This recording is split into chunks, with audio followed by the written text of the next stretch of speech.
Recording in progress.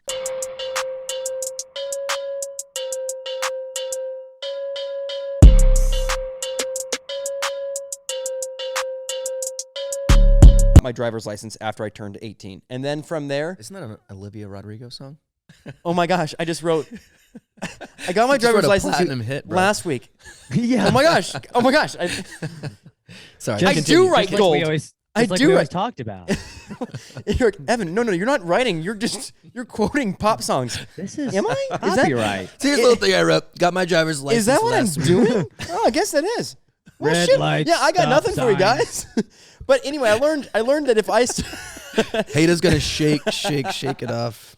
I didn't even quote Anyway, what the yeah, song screw is. me. A new song idea. Beat it, guys. I got nothing. Anyway, I'm gonna close It's my a computer joke now. called Hakuna Matata. I'm never letting you. I'm gonna start a new band. Is the Beatles? Is that a name? Anyone used that name before?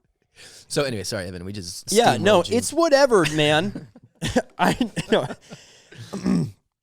A weembaway. Okay, so I got my driver's last week. a weembaway. Just the obscure parts of songs. But I figured, and maybe you guys are this way too, but if you just start writing without thinking, clearly most of this is just garbage, just hot garbage. Not funny, just stories, just me actually just reflecting back on life. Big And, facts. But then you kind of get to a point where like, oh, there it is. That's what I want to kind of bring into a joke. And I think at the very bottom, after like all of the crap, there's one thing that would be fun to reenact on stage. There's Dude, one thing, and I think that's kind of what I'm gonna. That's it right there, man. Yep. You squeeze a big orange, you get a little juice. Little juice. Yeah. Oh, I like that. Squeeze a big orange. Was that To a? get a little Is juice. that the art of war? Squeeze it. Yeah, that was actually Mein Kampf. Mein Kampf. I knew it. I knew when there was a book reference. I was like, Trey's gonna say, Mein Kampf. He's gonna do it. He's like, here comes that goddamn Hitler joke again. Oh my gosh. It's like Trey is sponsored by them or something. He's always got to bring in one reference. By the But we seventh got it out of the way early. I promise. By the I'm not going seventh to involve episode- theology in that one. By the seventh episode, he's just got the red band. But he doesn't This mention it. episode is brought to you by the alt-right. Alt-right. And when everyone else's opinions are alt-wrong, you know where to turn. Stay alt-right. Alt-right. Anyways, Mitch, I'm Hey. excited to hear the little joke that you got out of. That sounded condescending. Oh, your no. little joke. Hey, what do you got for your Oh, little joke, buddy? Wow, I'm scared. I've not heard that from every relative ever. You know, how are your little jokes Oh, my going? Hey, gosh. we haven't said an intro yet. We haven't even said hello Oh yeah, let's start to there. the people listening. Yeah, I don't want to go into this for a while. I think we should. Oh, chat for a absolutely. bit. Yeah, we're not even Absolutely. close to getting to you, Evan. Yeah, good. Thank God. Yeah, Evan, you don't want to get into it, and we don't want to get into it. And we don't want you to get into it. Your segment's going to be called "If We Have Time." And right as I started, it cuts off and goes to the end. You know what? Okay, so my joke is. We ran out of time. Sorry, folks. Join our Patreon to hear all of Evan's jokes. All my We jokes are assure you it Patreon. wasn't worth it. You guys tell me it's like if it's because it's Kevin because they're good jokes and we want them to. It's the premium content. It's the bro. premium content. I'm like, oh yeah, you're right. It's just me doing a bunch of bullet points as fast as I can. That's my joke content. My gosh. Hello, if you are listening, thank you. Yeah. We've put you through a lot so far. But welcome We to are 3 Unpaid minutes Regulars. in. We have yet to land on just like a solid intro. Yep. You know, Professional. so we'll probably just have I'll to make start- one and post. For the people listening, I'll start. I'm Mitchell Mack. I'm Evan Pearson. I'm Trey Ellis, and you're listening Ooh, to that was Unpaid good. Regulars. God Mitch, damn it, God, Mitch! I'm I was do it getting again. it home. I'll start. Oh. I you know what? We gotta I'll take it start from the again. top. Take it from the top. I know. I won't say anything else. I won't say anything Okay. else afterwards. Okay. I'm Mitchell Mack.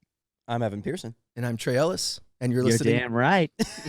I'm done. That's it. There will be no intro No, tonight. that's it every time. Every time we go to say the title, it's got to be interrupted by some sort of statement. Yeah. So anyway, And you're listening to Mitch. I'm screw Trey Ellis. everything Did you know? You'll never guess who pees out of their butts. Oh my gosh! Don't bring that up. It's not girls. Anyways, anything interesting happen in the last week since we last met up? Anything you're like, oh, got to get this off my chest? Go. No, I have nothing to say. Wow, you came in like you did. I had a prompt to build off of that.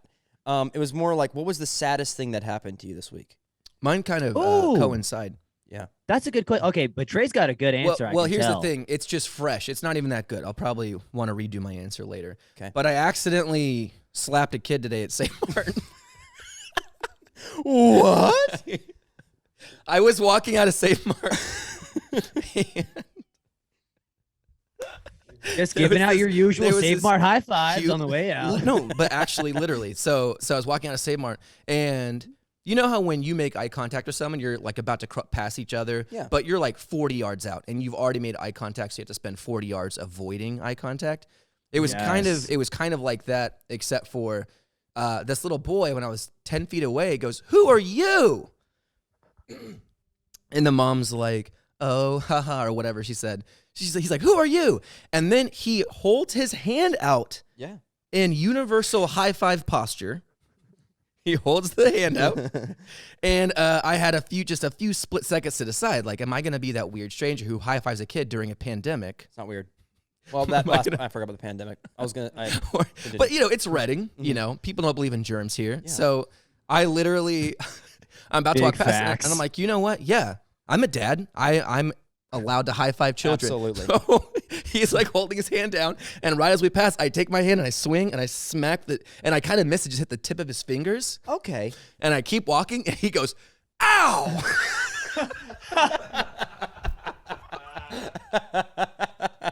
And you just kept going. Just kept walking. I just kept walking. And I kind of quickened my pace a little bit. And I heard his mom like say, "No, no, no." And he was like, "No, no, no, no, no." It was like, he definitely was like, that guy just smacked my hand. And I thought we were having a moment. And anyway, I was that close to an assault charge. Well, thank God you got out of there. I got out of there quick, bro. As soon as I got in, my heart actually was beating fast because he goes, "Ow!"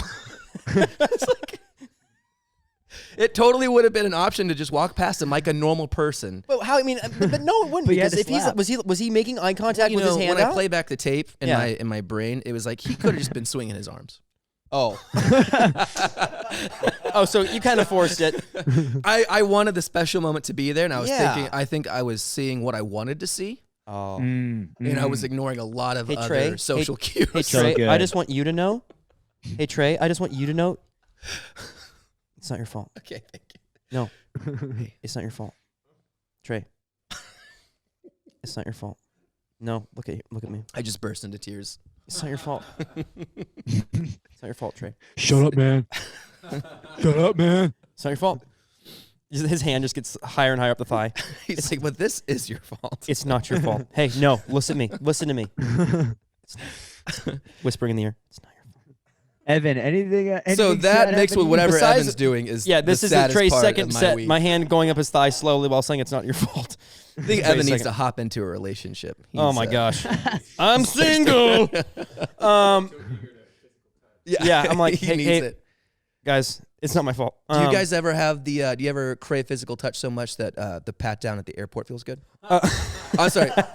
You guys are white. You probably don't get pat down. I will tell you what I do. I tell you what I do is I watch movies while hugging a pillow. Is that normal? Yeah, but that's different though. That's my physical. That's what I get. That's just you touching something. Yeah, well, it's better, hey, it's better than nothing. To brag. It's okay. You know something I do that also Trey's wife, aka my sister, does. Okay. Is that when we've just TV, revealed the plot twist in episode 4. I know, right? Whenever we watch TV, we curl our toes into a fist. Oh, foot fist. Do it straight up. Our toes are flat, and then slowly, out of nowhere, they just curl up into a foot fist. What? And you could, and I'm just watching shows, and I'm just fisting the ground. Okay. With my feet. You know, Mitch. Okay. So I have my big toe. I have my big toe, but the toe next to my big toe is god awfully long. Like I don't know what happened.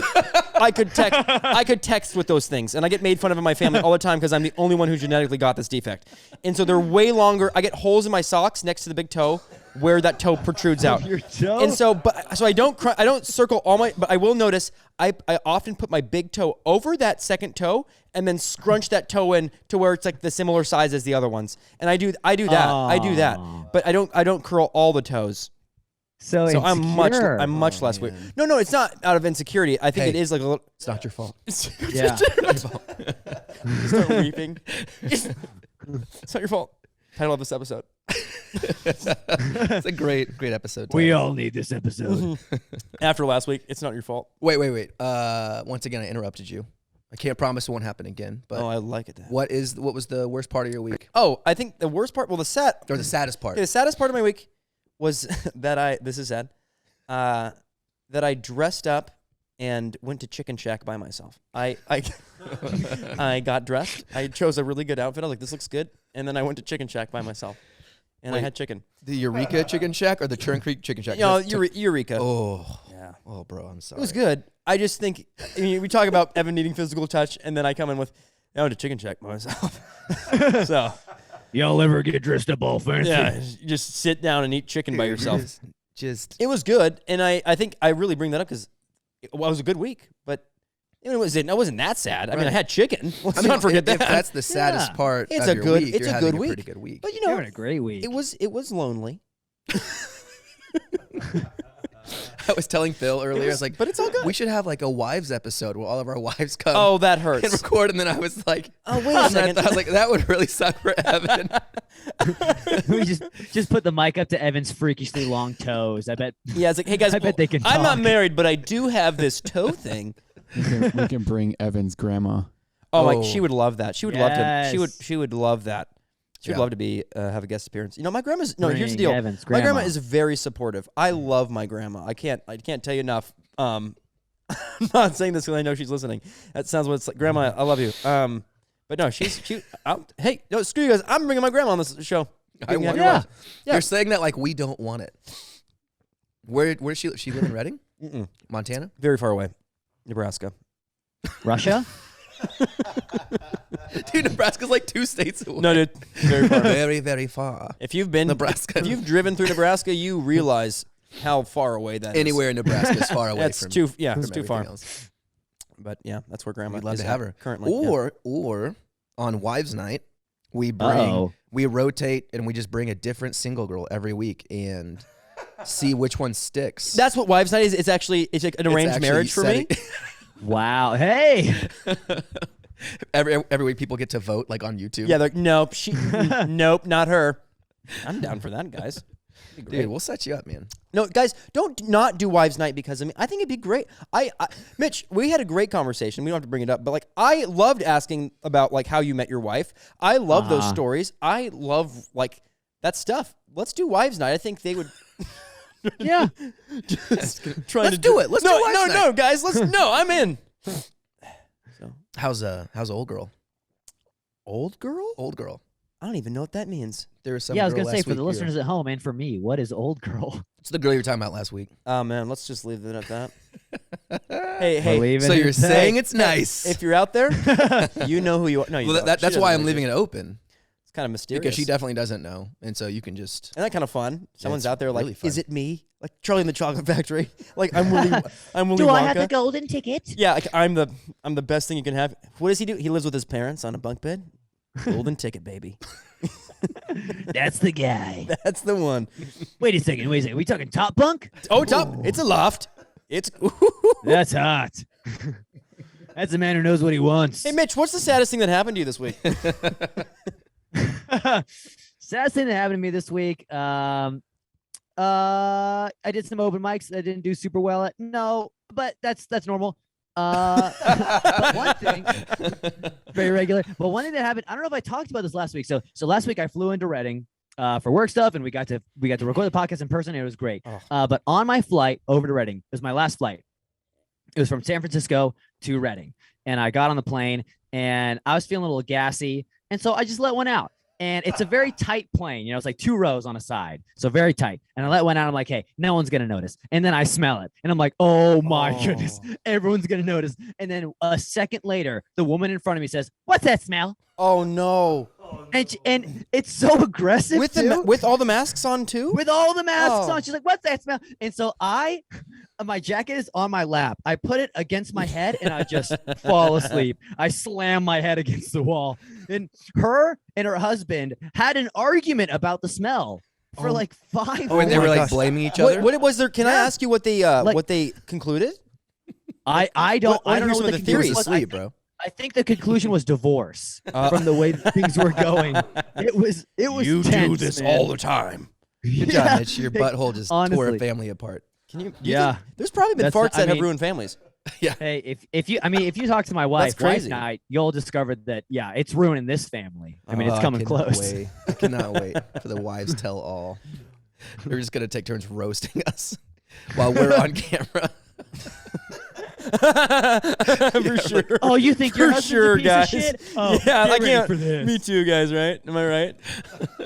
Well, you're the only one who won't get roasted, so that kind of works out. Yeah. I love it. Mitch, that was the sad thing. Was the fart?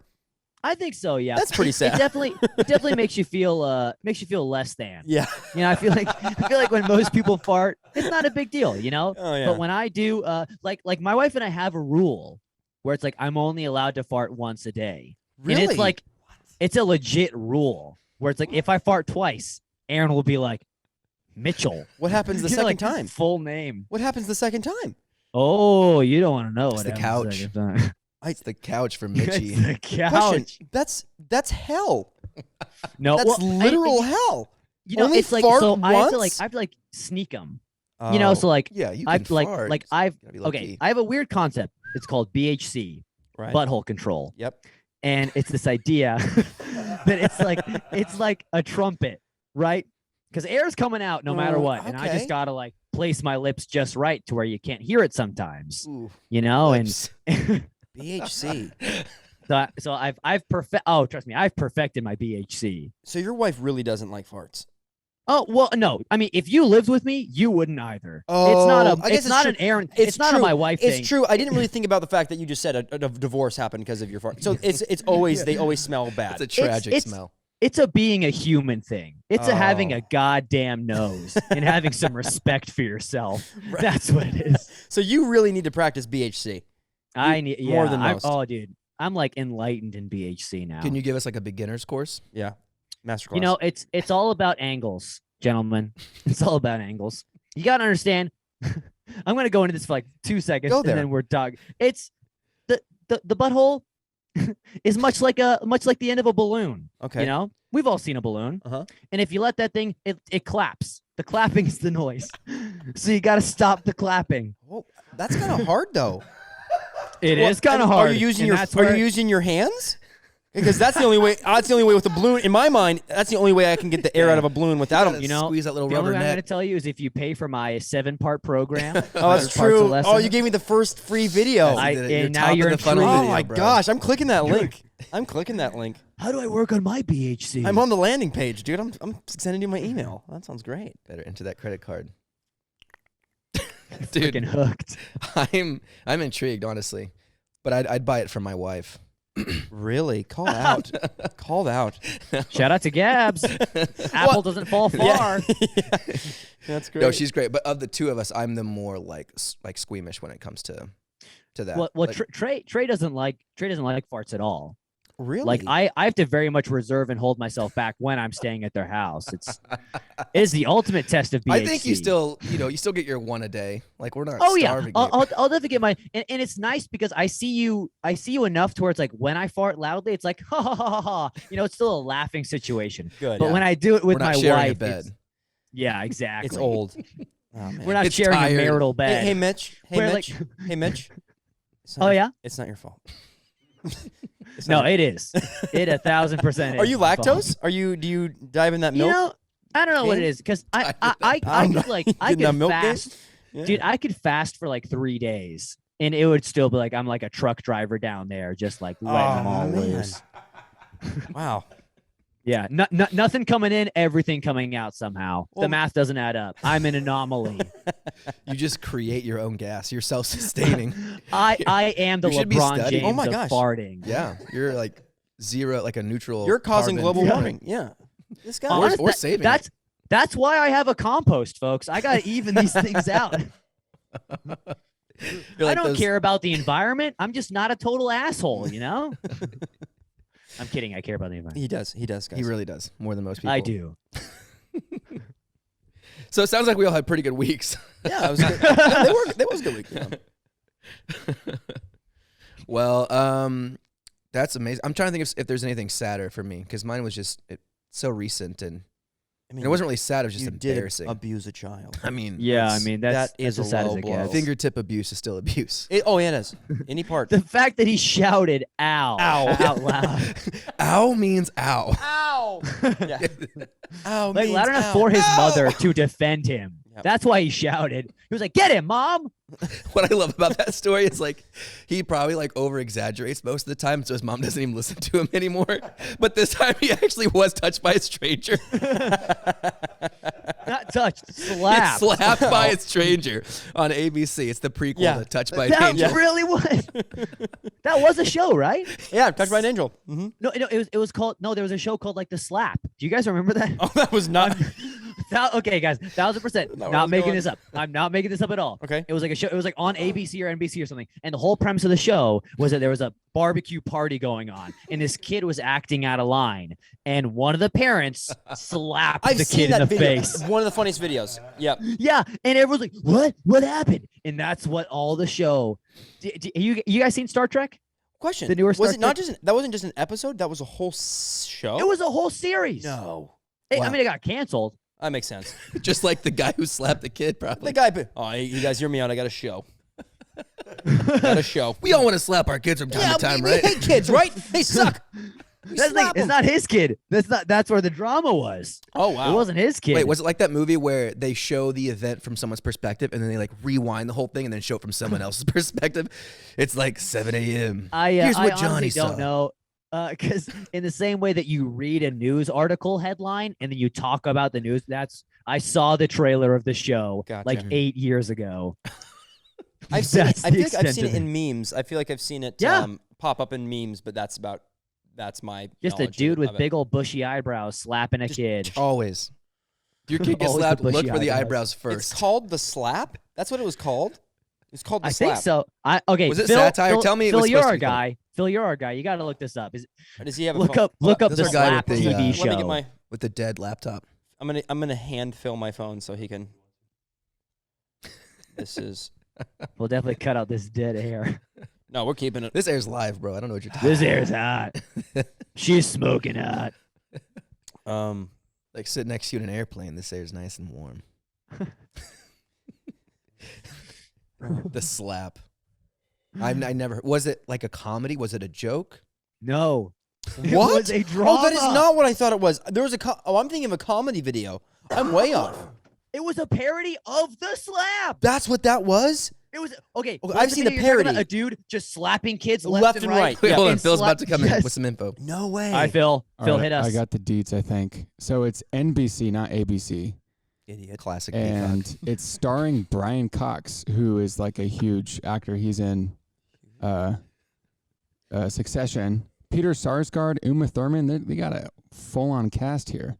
And the plot is it's a miniseries that revolves around the aftermath of a birthday party for a middle-aged city employee There you go. where Harry Apostolo slaps someone else's misbehaving child, Hugo, after he kicks him in the leg. Hugo's mother, Rosie, insists on criminal charges, claiming that Harry's slap has caused Hugo PTSD. Wow. Yeah, there's more, but I mean, I guess that gets the gist of it. That's insane. Cool show. The freaking slap, slap. my guys. The Second slap. season, The Kick. If I made a Third season. if I made a limited series out of every time I got slapped as a kid by an adult, I'd be like freaking, what's that show? South Park. It'd be 24 Yep. seasons long. Yep. Is it 20? You'd was be like, so- yeah. You'd be like Tyler Perry's 25. Medea. Yeah. Medea gets Just slapped different. again. The same story, just with different characters. Oh my The gosh. slap. That's great. I had no idea. That makes so much sense about that video. Now I've always wondered. I didn't know it Yeah. was a parody. That makes It was a That's a parody fun of the fact. slap. wow. Guys, I know everything. Ask me stuff, I know it all. I can't. Okay. Exactly. You know what's funny? I used to play rugby back in England, and my friends, we would drive to rugby practice, and his dad was one of the coaches, and he would always say, I know everything except for 3 things. And we'd say, what are those 3 things? And he would say, I don't know. And I'm like, honestly, that's a pretty good line to live by. That's a good Because he joke. doesn't know the 3 things. Yeah, he doesn't know the 3 things that he doesn't know. You don't know what you don't know. It was a pretty solid dad joke. You know what I mean? Yeah. Like, Yeah. Can we not brush past the fact that you just said you went to rugby practice in England? dude, Who drops that? I remember when I was a kid, and we he- would like go out to my yacht and sail, and the dad said, "That's crazy. You played rugby, Mitch." I did. I lived in England from when I was 8 till I was 16. Mitch comes from my money. parents. He comes from My money. I don't know, maybe Dollar Tree money. That's the kind of money we're talking about. My parents were missionaries, and so they wanted to do house church in England. And so I grew up there. I played rugby. It's awesome, man. But here's the thing: I am 6'1" and a bit right now, 150 pounds, and my body hasn't changed since I was like 14 years old. Okay. So as a 14-year-old, I was wrecking people. I was a boss. Yeah. And then 15 comes along, and it's like, oh, you guys kept going. You guys are, yeah. And so guys I had was good for a puberty. little bit. That's better than what my doctor said. My doctor always pulled my chains like, "You're going to be 6'1." And so when I had plateaued at 5'10", I'm like, "What the hell, man?" Doctor said. Doctor Yes. said. I was like, no, because he said when I was in 5th grade that I was going to be 6'1". And I think they just do that. Oh, you're going to be a big boy. Oh, okay. No, I never changed from 8th grade. Never changed. Yeah. It's probably better than a doctor though, who goes around telling boys they're going to stay small. Yeah. It's like, oh, you're going to be a tiny little Oh, thing. no, you are stuck. I really hope you're funny or have a huge dong because You are going to be a under 5'10" king, my man. Own it. Are they called small king? Yeah, small Are they king. called small Small king, yeah. I dude. feel like that's not the term. I feel like it's oh, No, it it is. is. It It is. is. It's small king. I Yeah. like to small call him king? fun I size. literally saw a reel today on Instagram that was like, we had this I saw that. this small king's date night. It was guys under 5'10".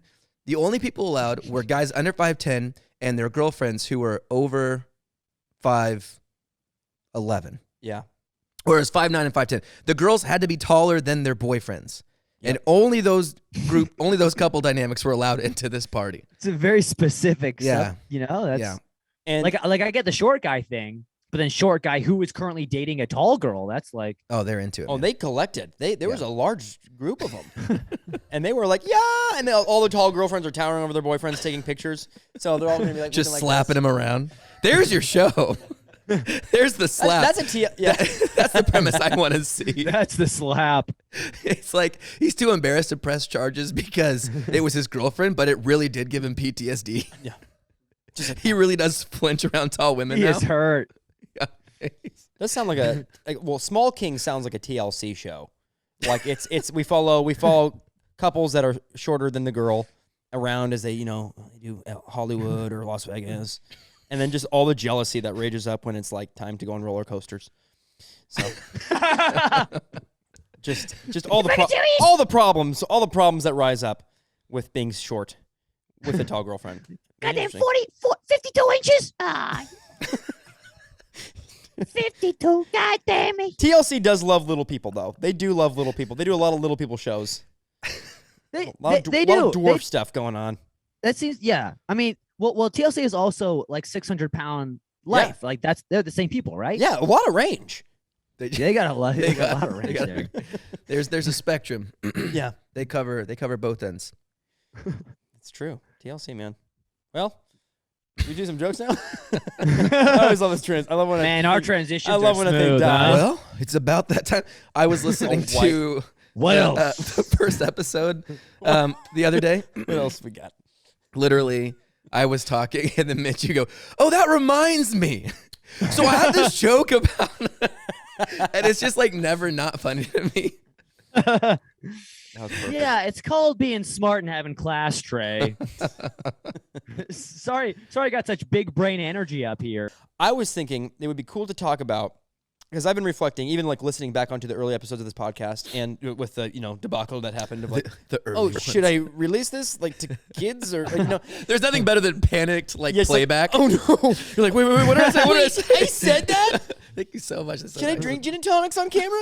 Thanks, man. But I've had this talk with my parents quite a bit, and it's just kind of a fun waters to navigate. But just the overall topic would be, what has been your experience being a Christian, wanting to be a comedian, but not being a Christian comedian?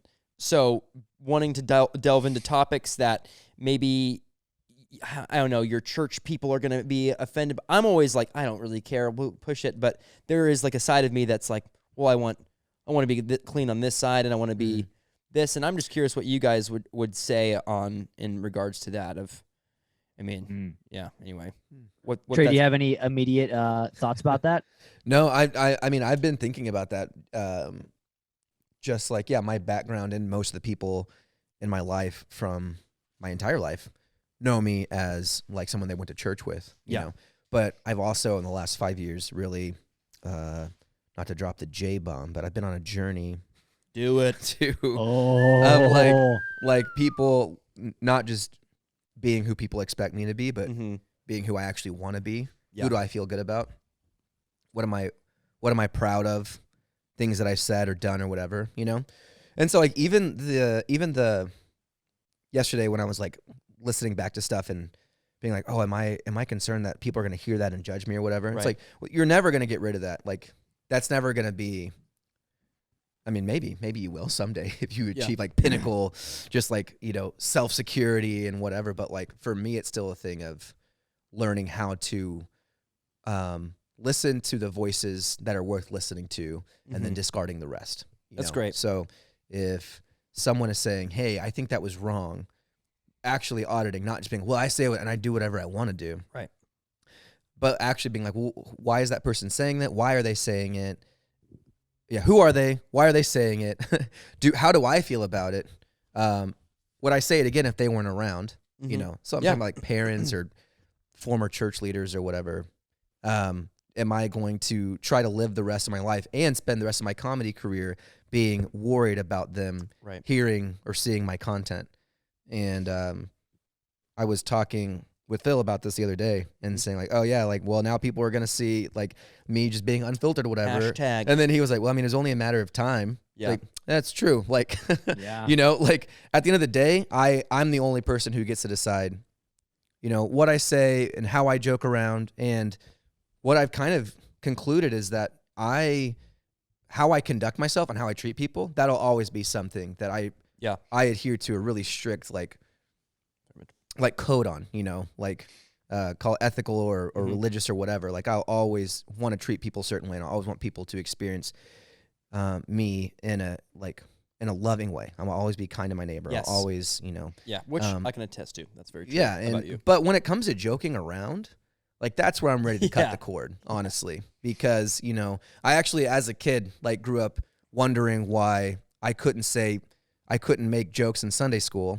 And if I did, I was shunned and told like, oh, Trey, don't say that. But then we'd all go home and watch Anchorman, Right. and laugh about it. And then we'd all be like, yeah, we all saw Anchorman. And our youth pastor would be like, you guys see Anchorman? And I'm like, the things they say in that, if I said any of those things, I would like get kicked out literally of this youth group. So I went to a pretty strict youth group. And so, and I'm a pastor's kid too, as you guys know. And so it's a whole different like set of, I won't say whole different. You guys may have had similar experiences, but there's definitely like a very interesting experience that comes with that. Of like my whole background and upbringing was based on a very strict set of biblical guidelines, and some of those are like very quick to be written off as outdated. Like women not being allowed to preach in church, or not being. Yuck. When my parents got married, my dad's black, my mom's white. They went to some church conventions, and people would stare at my parents and ask them like how they got around like the verses about light not being associated with darkness, and Goodness gracious. so things that are like very clearly outdated in the church that Jeez. that there's also other things that we haven't looked at again, or maybe people Totally. have, but at least the people who who I'm referring to from my past, they haven't looked at those other things. Like, maybe is it okay to say shit once in a while and you still get to go to heaven? And not to bring up that guest list. Well, again, but 50 times, right? 50 times? That's the limit. Yeah, I know. Yeah, there's a running tally. Ephesians, was it 50? But yeah, no. So that was a really long-winded answer. The reason I brought that up is because I just thought it would be cool for listeners to like, just because that's cool. That's cool understanding where you are writing your content from, or where you're writing your jokes from, who you are and what you bring. Because that was kind of a fight that I wasn't, not really a fight. I shouldn't even phrase it that way. But going to Chicago, doing a comedy film school, and then just seeing the comedy that is really funny, yet you're like, that doesn't really quite line up with my core values. And there are things. So to me, I'm like, there's comedians that I've loved and looked up to that have had a clean set, clean jokes, clean written. It's for family. And for my person, I was like, I kind of want to be that. I'd like to invite everybody in on the sets. But there's a difference between like a podcast where it's like we're just shooting the shit, But we're doing it, and it's like someone brings up a joke. I'm not gonna get my input onto that joke because it's got merit. Or same thing in Chicago. Some friends would bring up material that the church friends would hate, but I'm actually there to try to help them come up with a good set or come up with good jokes. And I've got some good ideas for that. I'm not going to cross my arms and be like, no. Right. But I really do. It's just an interesting checks and balance with what kind of material I want to do and where I want to do it. And I love that because I didn't grow up as a pastor's kid, and I grew up in a really, really free house with a lot of grace and we were able to joke, and our joking around the table is just, oh my gosh, ridiculous. When you have your brothers, you say some ridiculous things at dinner that mom's like, oh no. And then my dad's just dying laughing, which was always my favorite moment. Mom's like, no, and dad's like just laughing. That's the best combo. It's so that good. is the best. Dad's approval and mom's dismay. And we don't have to go too serious, but it is exactly. Yeah, exactly. That's a good way That's a good title right there for some sort of book. Yeah, that sounds like an album or something. It's my autobiography. That's great. But yeah, I bring that up just because I think a lot when I write jokes. But there is a freedom to it where it's like there is a difference between I don't know. I haven't worn this very well, but I like what you said about treating people with kindness. Like I will always, my goal in life is just to be kind to people. But on stage and on this stuff, I am performing. And I kind of have to accept that a little bit where I've heard people say like, that person on stage is the same as they were off stage. I'm like, I am 100% different when I'm on stage. Yep. So I am way more extroverted. I mean, you guys have seen some of my sets. That's not what it's like to really talk to me. I move a lot. I sweat a lot. I pace back. I stutter. It's way higher energy than a normal Evan. And I think I kind of came like, oh, that's okay. That's my style. Jim Carrey's not going ham all the time at home. He's not walking around through the halls, And I think all that to say is there is a difference in my mind, and I could be completely wrong and change my opinion about this in 2 years. There's a little difference between me off stage, like for example, teaching kids, working with kids, or doing this thing, to when it goes to comedy night. It's like, well, we're doing comedy tonight. We're gonna kind of amp it up. We're gonna be an amplified version of me. We might have like an energy drink beforehand, get a little loose with a shot of whiskey, and go have some fun. But and I think that's okay. Anyway, Mitch, I'll hand it over to you. But yeah, I don't know what your experience has been like if in that category. Yeah, well, it's interesting when we're talking about this, like being Christian and doing stand-up. A really fond memory I have is when my family and we were in Dallas, Texas one summer. I think I was like 12 or 13 or something. And we saw Jim Gaffigan on TV for the first time. And my whole family was like, oh, this guy's hilarious. And my dad was like, I'm so glad that there's a comic that we can all laugh at. And so I think that idea has always been ingrained in my head. Like in my mind, when I'm writing material, I'm like, I want my grandma to be able to laugh at this. And I know that not every single one of my jokes is going to be that way. But I also even if I joke about like I have jokes about, my sex life with my wife, but I try and keep it as PG as possible. Yeah. And this is just for me. I like the idea of trying to keep it light and friendly. And on stage, I have been swearing a lot more recently, especially when I do an Al Pacino impression. I feel like I have to, although it's not a real Al Pacino impression. For sure. But yeah, it's for me, it's that idea of I want to be able to make an 8-year-old laugh, and I want to be able to make a 90-year-old laugh with the exact same joke. So yeah, and plus, yeah, like Brian Regan, Jim Gaffigan, John Mulaney to an extent, are all comics that like I really look up to that make the whole family laugh. And so, so yeah, I don't know. Yeah. I don't know. I don't ever think about being a Christian when I'm on stage. I just think about being me. And I think about making fun of myself and talking about my bald spot and my weird, thin, dainty hands and stuff like that. Like, how can I say this in a Jesus way? Yeah, exactly. Although I do have an all call at the end of every one of my sets, which is a little weird. All right, guys, if we could just all come up. I see your hand. Yeah, I do an impression. I have an impression I'm doing recently of Michael Caine giving a colonoscopy. And right after that, I'm like, so if any of you feel touched by the Lord tonight, just close your eyes, hands down. You know, guys, I always hated when churches did that. The close your eyes, hands down? Yeah, close your eyes. And then they'd be like, is anyone feeling the presence? Come on, guys, anyone. Anyone at all. Come on. Anyone? Like, I know you're feeling it. Slowly slip Don't lie to me. up. Don't lie to me. Please. Exactly. Yeah, they milk it for 5 minutes. Yes, they do. And that's like, and here's the other thing. So We're talking about being Christian and being a comedian is like, yeah, I very much have a relationship with Jesus, but it seems like every day I'm like, I don't really want to identify as an American Christian. I just like disagree with so many of the things. I think I use Christian as in the term of like, let's define Christian. Someone who walks in relationship with Jesus. Yes. Oh yeah. In that case, yeah, 100%. Yes. So yeah, that's I said I'd make it quick and I made it a little longer, but that's my answer. That's fantastic. That's all I mean. I don't mean like, the Christian, are you reading your Bible verses? I think more someone who... Are you reading your Bible? I think just balancing core values in writing comedy, which I think you said really well. And I love what you said about... I think I relate with that a lot about the Brian Regan, Jim Gaffigan. It's like, no, I want to do stuff that a crowd can enjoy, no matter what.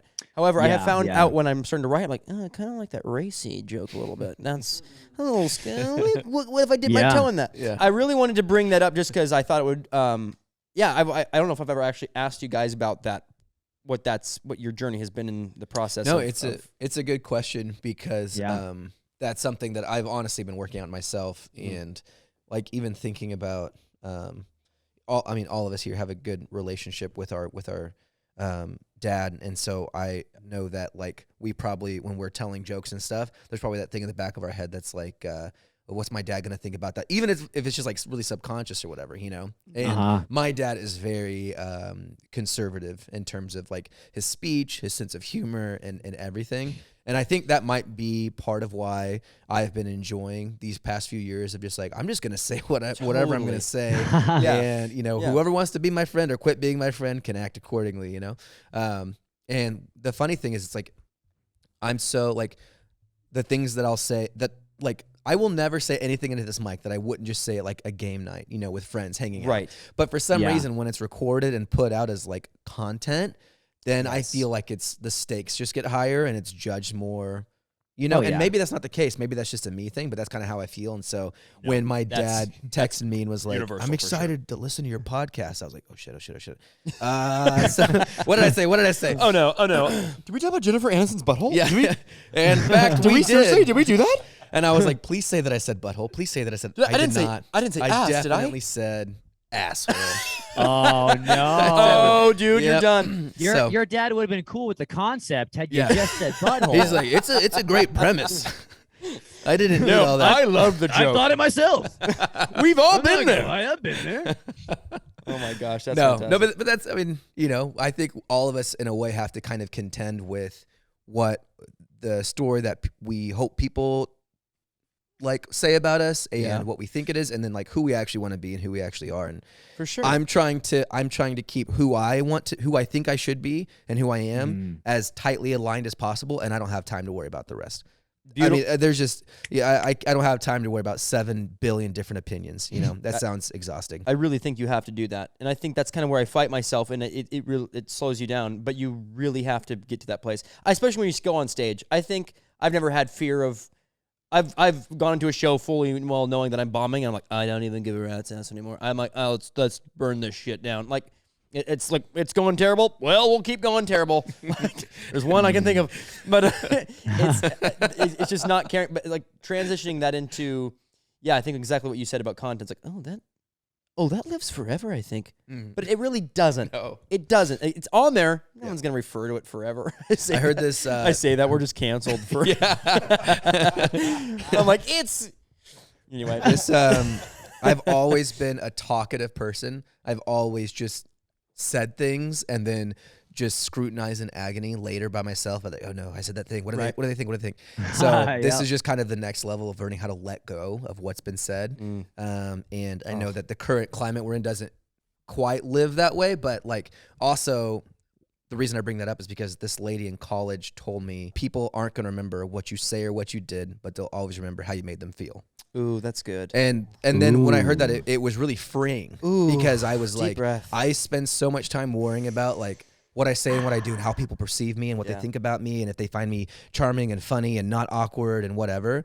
But you know, all I really need to worry about is like how I'm making people feel. That's like so how good. am I treating people?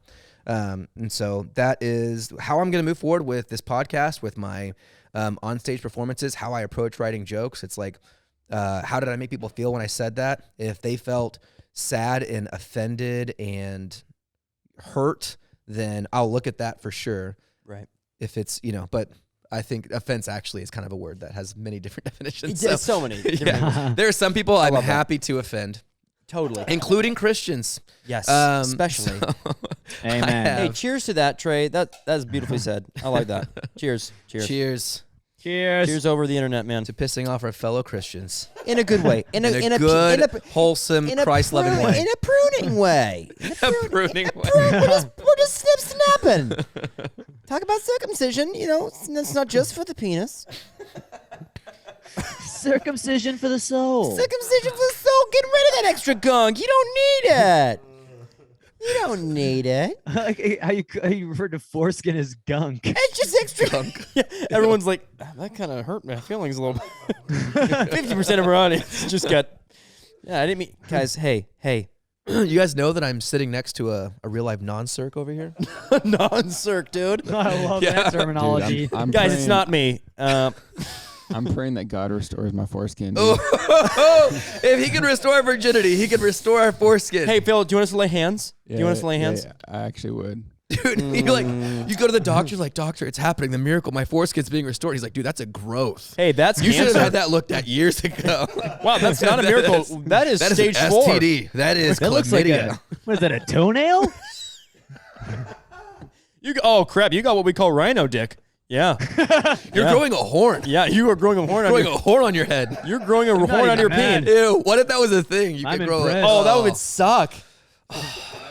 Like it would. Hey guys, let's talk about this for 20 minutes. Yeah. Huh? Trey's dad would love to hear about rhino dick. This one goes out to Trey's dad. Rhino dick.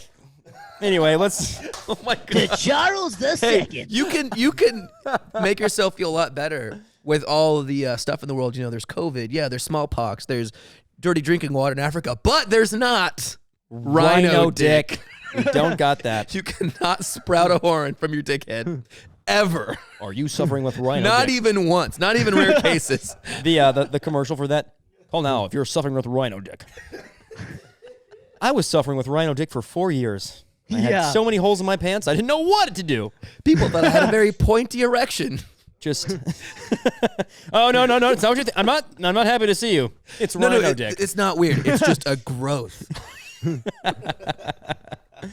I'm not turned on. In fact, I haven't been turned on for years. I can't Because of this I'll impale weight myself. from the growth on my penis. you know how hard it is to get up. It's like lifting a 5-pound dumbbell. No. Did I just lose audio? That's disgusting. is That is actually the grossest hear. joke I think I've ever participated Hey, in. Phil, about all the things we can cut out, let's cut out that growth. Speaking of growth, Get it out. All right, should we go into I'm go into some jokes? desperate to hear the juice you've Oh no, squeezed that's from me. embarrassing. I shouldn't even preface that way. The little I don't baby want to go juice. first. Hey, speaking of oranges, what? Hey, Phil, you brought us these oranges. Is this just for like some? brought us Just, clementines. can I just eat these? Oh. Bro, that's gonna be a hell of a snack to eat on camera. Oh, I don't have my knife on me. I was about to just bust out my knife, and that was gonna be so cool. But one time I don't have Gonna it. Rambo that orange. Okay. Who want? Should I go? Frick. Okay, I'll go. Yeah, we'll do it. Evan. Oh yeah. All right, I'll feel it. Okay, so I'm not gonna preface by being it's not good, it's not bad. I'm not gonna do that. We're just gonna get into it. Are you gonna read the whole long? I don't think so. I mean, I don't think so. I don't think cooler people are if you did. Just kidding. It's- Do whatever you want. I got my driver's license last week, like we talked about. Oh shit. Okay, so no, here we go. The joke I wrote in my journal, the bullet point was, no, that's gonna give it away. We'll go into it. Okay. Okay, I got it. Oh, I did a tab at the wrong section. I didn't divide this. He's trying to act Hey, unprepared, so we'll jump in. Let's cut this. Let him drown. Let's cut this part where I'm trying to figure out where it is. Sink or swim, buddy. No, Evan, I didn't practice. Evan live edits with Phil as we record. Okay. So with the joke, I think I'd build it up with talking about my experience as getting my driver's license after I turned 18 and why I did that. This is a quick preface. Siblings moved, realized like how awkward it was for my mom to take me on dates, just fun, just quick little things. And then I'd go into, but generally I'm a very safe and good driver, and that's because I'm a rule follower at heart. Like to the T, I hate breaking the rules. Road signs really work on me, and I don't know if that's because I'm a rule follower or it's because I'm really scared. Like their threats work really well on me. So click it or ticket. So if I was on stage and I'd say click it or ticket, not today. Like I kind of want to mime this whole thing. I want it to be like a 3-3-3. So click or ticket, mime, not today. Fines double in this area. Couldn't afford if it wasn't. So and then so the three things are click it or ticket, fines double in this area. I couldn't afford it even if it wasn't. And then there's my favorite one because I don't know what the hell it means exactly, and that's speed enforced by aircraft. And that one scares the actual shit out of me. I don't know what the hell that means exactly. Speed enforced by aircraft? Speed enforced by aircraft? I mean, what are we talking about here? Like drones that are fun for kids at Christmas, or drones that aren't fun for kids in the Middle East? What are we talking about? What kind of aircraft? What does aircraft mean? Okay, so considering my ex-sister-in-law flies military drones, that's just a sign that I'm not really willing to push, because that relationship didn't end very smooth for our family. So moving forward, okay. And as far as my knowledge extends, airplanes can't really land on the road and pull you over, so that basically only leaves a couple options in my mind to what that could mean. And the thought had me imagine a scene where two friends meet at a bar, and one's late, and he goes, "Oh, hey man, hey, I'm so sorry, dude. I got pulled over. I got pulled over, and he made me late, and I got a freaking $350 ticket." And then all of a sudden, a voice from the end of the bar, just a shadow of a figure of a Vietnam ass looking man with his head down, goes, $350 ticket, huh? I wish I would have got a $350 ticket. And so here we go. This is the scene I would really like to reenact. And like, excuse me? I wish my ticket only cost me $350. I'm sorry, sir. And then the old man rolls around in his wheelchairs. He rolls around in his wheelchair, and he's straight Lieutenant Dan in it from the knees down. And he just rolls up. He's got no legs. And ever been pulled over? And he goes, ever been pulled over in an enforced aircraft zone? I got to figure out his voice. Hey. Well, that's one thing. What does an old Vietnam guy sound like? He's got to be like, You ever been pulled over in an enforced aircraft zone? Have you ever been pulled over in an enforced aircraft? It's a stoma. Have you ever been pulled over in a... He types the words. He's Stephen Hawking. He could be Stephen Hawking. Have you ever been pulled over in a... Stephen Hawking rolls out. What the hell happened to you? Have you ever been pulled over in an enforced aircraft zone? What the hell are you talking about? So the story goes, it's like, I don't think so. And he goes, I was going 65 when I came up on a semi going 63. Just slow enough to make me have to pass him. As I go to pass, the son of a bitch, I swear to God, speeds up to 65. So now we're both just kind of stuck in this awkward standstill. To make matters worse, I just read the sign, speed enforced by goddamn aircraft. But I figured, hell, I'll roll the dice. So I gave him the throttle, just a little juice. 67. I'm going 68. Now I'm going 69. Nice. 70. I finally make it past him. And I begin my way back into the other lane. And I think I'm getting away scot-free, but then, just then, I heard the air chopping of a copter. Oh, dang it. I did not write that. I did not write that right. Shafted of a copter. But then I hear the blades chop in the air of a copter on my 6. I looked in the rearview mirror to see that a goddamn Apache helicopter is zeroing in on me. Next thing I know, this is so bad. This is just terrible. Dude. Honestly, next thing I know, my car is getting riddled with 50 cal rounds, poking holes like I was a goddamn captured bullfrog in a Tupperware. I don't know how to say that. Okay. We'll work on this. This is the first time I've read this. Okay. I love it. I began swerving all over the road, attempting evasive maneuvers when I noticed I'd entered a construction zone where fines goddamn doubled. Next thing I know, a 70 millimeter air round. Anyway, basically the premise is, gosh, that's got to be terrible for listeners. And then you go, but it's just a premise. It's just a premise. You do a 10-minute story. So what else we got? Anyway, What else? I would love to build. I think it could be fun to build the concept of a Vietnam guy rolling out. Oh, I just spilled Chardonnay all over my crotch. Hey, there's more. It's not your It's fault. my fault. It's not my fault. Anyway, but the idea of just enforced by aircraft was that one observation I've always laughed at while on the road. Anyway, Bro, if you Yeah. write like that, like regularly, you will be untouchable. oh, I'll take it. Dude, I'll I'm take it. serious. You're such a talented was- writer. I remember Yeah. there was one specific like there was a gap between 2 shows that we had in Reading.